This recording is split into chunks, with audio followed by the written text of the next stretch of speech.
আমরা সেই প্রজন্ম যারা হাসিনার গুলির সামনে দাঁড়াতে আমরা ভয় পাইনি। অতএব কারো ভাঙ্গা ডিমে আমাদের কিছু যায় আসে না। বরং এই ঘটনার মধ্য দিয়ে আবারও প্রমাণিত হয়েছে যে আওয়ামী লীগ একটি সন্ত্রাসী সংগঠন। আওয়ামী লীগ যে জন্মগতভাবে এবং প্রকৃতিগতভাবে সন্ত্রাসী সংগঠন, তারা সন্ত্রাস করবে। তারা বাংলাদেশের মানুষ যারা স্বাধীনতাকামী আছে, বাংলাদেশপন্থী মানুষেরা আছেন, যারা জুলাই অভ্যুত্থানের পক্ষে শক্তি আছেন, তাদের উপরে তারা হামলে পড়বে।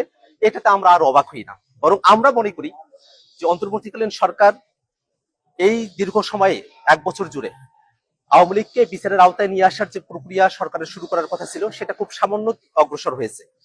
আওয়ামী লীগের যেসব সন্ত্রাসীরা বাংলাদেশ থেকে পালিয়ে এসেছে, তারা বিদেশের বিভিন্ন জায়গায় তারা এখনো সন্ত্রাসের শখ করছে।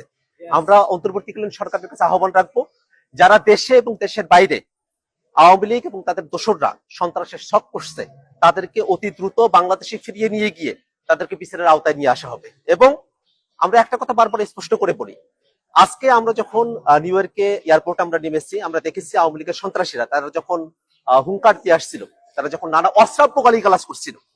আপনারা জানেন যে আমাদের যুগ্ম সদস্য সচিব তাসিম যারা আপু, তিনি আমাদের সঙ্গে এসেছেন, তাকে উদ্দেশ্য করে নানা ধরনের অশ্রাব্য গালিগালাজ করা হয়েছে, আমাদের উদ্দেশ্য করে অশ্রাব্য গালিগালাজ করা হয়েছে। আমরা মনে করি এটাই আওয়ামী লীগের চরিত্র।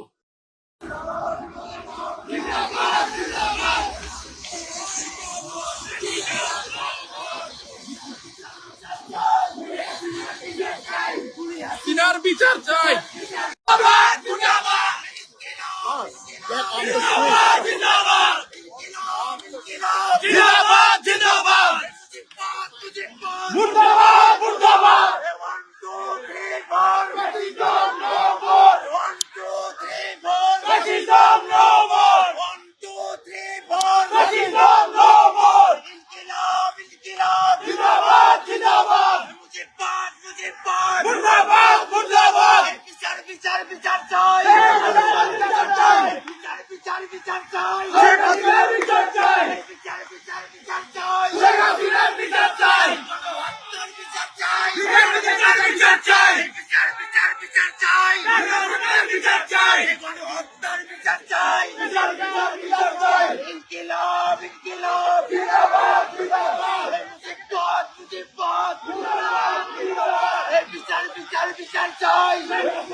Thank you.